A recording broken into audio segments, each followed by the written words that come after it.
আসসালামু আলাইকুম। ভেবেছিলাম আর অনলাইনে আসবো না। গতকালকে চট্টগ্রামে এক অনাকাঙ্ক্ষিত ঘটনা ঘটে যায়। একজন ওয়াইফের কর্মকাণ্ডে একজন পুরুষ তার নিজের গলায় নিজেই ছুরি মেরে বসে। ভাবলাম এটা নিয়ে কিছু বলাই দরকার।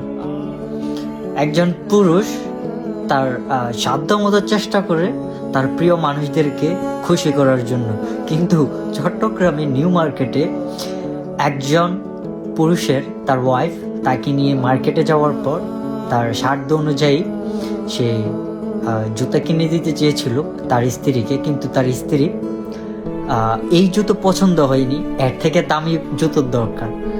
সো সে কিনে দিবে বলার পরেও তার ওয়াইফ তাকে খুব বাজেভাবে পাবলিক প্লেসে কথা শোনাইছে। দেন সেই অপমান সহ্য না করতে পেরে সেই পুরুষটা সেখানকারই এক আনারস বিক্রেতার হাত থেকে ছুরি নিয়ে তার নিজের গলা নিজেই কেটে আত্মহত্যা করে। ভাই, সুন্দর চেহারার স্ত্রী খুঁজছেন না, কালো হোক কুৎসিত হোক, কিন্তু উত্তম জীবন সঙ্গিনী জীবনে না থাকলে কখনোই আপনি সুখ পাবেন না।